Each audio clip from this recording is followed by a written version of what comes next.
हज यात्रेसाठी जाणाऱ्या सर्व हजियांसाठी हज कमिटी परळीतर्फे टीका कॅम्प ठेवण्यात आला आहे। या कार्यक्रमाची सुरुवात कुराण पठणाने झाली। त्यानंतर मान्यवरांचे पुष्पगुच्छाने स्वागत करण्यात आले। तसेच हज कमिटी परिचय अध्यक्ष व डॉक्टर अरुण गोटे वैद्यकीय अधिकारी परळी यांनी आपली मते मांडत सर्वांना शुभेच्छा दिल्या। त्यानंतर मुफ्ती सय्यद अशफाक काश्मी यांनी मार्गदर्शन करून प्रार्थना केली। आज के हमारे टीका कैंप के जलसे के सदर मोहतरम मुफ्ती अशफाक साहब और टीका कैंप जिनकी कोशिशों से हो रहा है हमारे डॉक्टर मोहतरम जनाब गुटे साहब, मैडम मोहतरम जाफर खान साहब और बहुत ही काबिल एहतराम आज़मीन हुज्जाज ख़वातीन व मर्द हज़रात, अस्सलामु अलैकुम रहमतुल्लाहि व बरकातुहू। काफ़ी देर हो चुकी है, इसलिए मैं दूसरी बातें आपके सामने ना रखते हुए सिर्फ आपको पहले मुबारकबाद पेश करूँगा कि अल्लाह ने आपको एक अपने घर की ज़ियारत के लिए, हज के लिए, मदीना मुनव्वरा की ज़ियारत के लिए कबूल किया है, मुंतखब किया है। इस पर मैं आपको मुबारकबाद देता हूँ और एक दरख्वास्त भी करूँगा कि इतनी बड़ी ज़ियारत के लिए फरीज़ों के अंजाम देने के लिए हम जा रहे हैं, तो उसकी तैयारी भी उसी एतबार से हम तमाम करनी चाहिए और अल्हम्दुलिल्लाह हम तमाम उसकी तैयारियाँ भी कर रहे हैं। खिदमत हुज्जाज कमेटी पर पिछले 35 सालों से इस शहर के अंदर हाजियों की खिदमत अंजाम दे रही है। फॉर्म भरना, टीका कैंप का अरेंज करना, तरबियती नशिस्तों का इनेकाद करना और भी जो भी ज़रूरियात होती है हाजियों से मुतालिक एक टीम वर्क के साथ पूरी कमेटी इस खिदमत को इस शहर के अंदर बिला मुआवजा अंजाम दे रही है। और ये सियासी दखलंदाजी के अलावा भी ये सारी चीज़ें अंजाम दी जाती है। अल्हम्दुलिल्लाह हम सिर्फ दीनी नुक्ते नज़र से अल्लाह की रज़ा की खातिर ये सारी खिदमत आप लोगों के सामने पेश कर रहे हैं। क़ाला ताला वलिल्लाहि अलन्नासि हिज्जुल बैति मन इस्तता इलैहि सबीला वमन कफ़रा फ़इन्नल्लाहा गनिय्युन अनिल आलमीन। सदक़ल्लाहुल अज़ीम। व क़ाला नबी सल्लल्लाहु अलैहि वसल्लम मन हज्जा लिल्लाहि फलम यरफुस वलम यफसुक रजअ कयौमिन वलदत उम्मुहु औ कमा क़ाल अलैहि सलातु वस्सलाम। किसी ने कहा है कि छोड़कर अपने सभी काम मदीना चलिए, दिल वहीं पाएगा आराम मदीना चलिए। आज के इस प्रोग्राम के मेहमानान इकराम और मेरे सामने मौजूद हुज्जाज इकराम आज़मीन हज, ये अल्लाह तबारक व ताला का बहुत बड़ा करम, बहुत बड़ा इनाम है कि अल्लाह तबारक व ताला ने आप हजरात को आज़िम हज बनाया है और हज के सफ़र के लिए चुना है।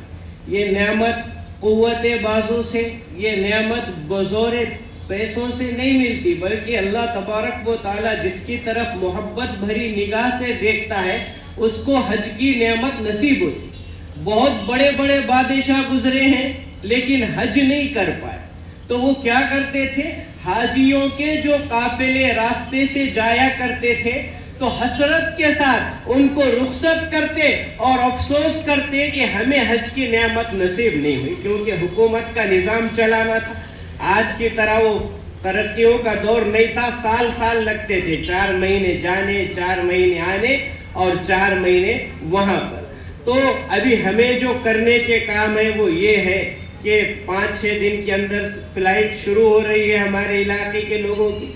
तो सबसे पहले ये काम करना है कि अभी हम सारे काम बंद कर दें और हज की तैयारी करें। जिस तरह से एक तालिब इल्म स्टूडेंट्स उसको पर्चा देना होता है, एग्जाम देना होता है, तो एग्जाम की तैयारी करता है सारे लोगों से ला ताल्लुक होकर के कि भाई मुझे तैयारी करनी है। तो हज के अरकान को सीखने की कोशिश करें, दुआओं को याद करने की कोशिश करें, उसके साथ साथ जो हुकूकुल इबाद है उनको माफ कराने की कोशिश करें। किसी का कर्ज हमने देना है तो वो कर्ज उसको दे दे, किसी का हमने दिल तोड़ा है, दिल दुखाया है तो उससे माफी तलाफी कर ले, चाहे किसी ने हमारे ऊपर जुल्म किया। क्योंकि जब हम आए, अभी जब हम जा रहे हैं, जिस तरह से एक मशीन होती है, मशीन के अंदर में इंसान को डाला जाता है, फ्रेश होकर के निकलती है। वॉशिंग मशीन में कपड़े धोने के लिए डाले जाते हैं, कपड़े एकदम मैल कचील साफ होकर के निकलते हैं। उसी तरह جو یہ کعبۃ اللہ ہے یہ انسانوں کے دلوں کو پاک کرنے کی مشین ہے. وہاں آپ حضرات جا رہے ہیں تو کسی کے بھی لیے دل میں کینہ کپٹ رکھ کر کے نہ جائیں. حسد سے اپنے آپ کو دور رکھیں, اور کسی نے ہم پر ظلم بھی کیا ہے تو خود چھوٹا بن کر اس سے معافی مانگ لے تاکہ ہماری عاقبت سنور جائے. کیونکہ یہ ساری چیزوں کا لب لباب یہ ہے کہ ہم سے ہمارا اللہ راضی ہو جائے. حج کی کتابیں ہیں یا یوٹیوب ہے, موبائل ہے, ملٹی میڈیا موبائل ہر ایک کے پاس ہے, اس کا استعمال کریں. اب جیسے گھر کے لوگ جا رہے ہیں 10-5 لوگ, وہ ایک جگہ بیٹھے, ایک جگہ بیٹھ کر کے حلقہ بنا کر کے اس کو ڈسکس کریں. جس طرح سے گروپ اسٹڈی کی جاتی ہے تو اس سے کام کرنا آسان ہو جائے گا, اور کسی کو بھول پڑ جائے, سو ہو جائے, وہ بھول جائے تو دوسرا یاد دلا دے گا. اس چیز کو خاص طور سے دھیان رکھیں. عام طور سے ہندوستان کے جو حجاج ہیں وہ حج تمتع کرتے ہیں. حج تمتع میں یہ فائدہ ہوتا ہے, اس کا لفظ ہی ہے کہ فائدہ اٹھانا, معنی ہی ہے اس کا فائدہ اٹھانا.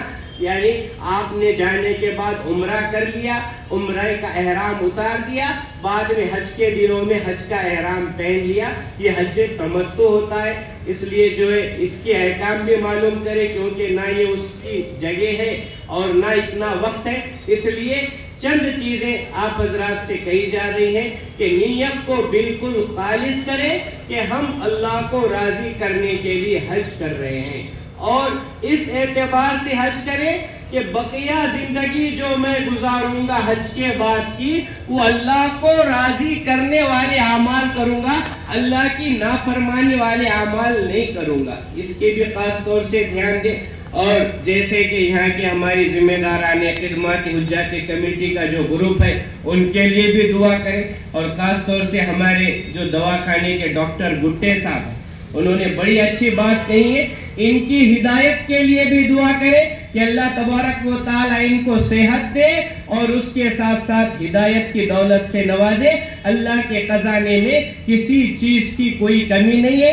اپنے ملک کے لیے مانگے, ہمارے لیے مانگے, اپنے گھر والوں کے لیے مانگے کہ اللہ تبارک و تعالی ہمارے اس ملک بھارت میں جو آج یہاں پر ایک ذاتی واد کا افریط اپنی جو ہے سانسیں بڑی ہی تیزی سے لے رہا ہے, یہ ذاتی واد کا افریط ختم ہو جائے, یہ ذاتی واد کا زہر ختم ہو جائے. اس کے لیے بھی دعا کریں اور ہمارا ملک اسی طرح ترقی کرتا رہے اور ایک ورلڈ سپر پاور بن جائے, اس کے لیے بھی دعا کریں. یہ چند باتیں تھی جو موقع کی مناسبت سے آپ حضرات کے گوشے گزار کی گئی. اللہ تبارک و تعالیٰ سے دعا ہے اللہ پاک آپ کے حج کو مقبول بنائے اور آنے والی جو بھی تکالیف ہیں, مصیبتیں ہیں, ان کو دور فرمائے. وآخر دعوانا الحمدللہ رب العالمین.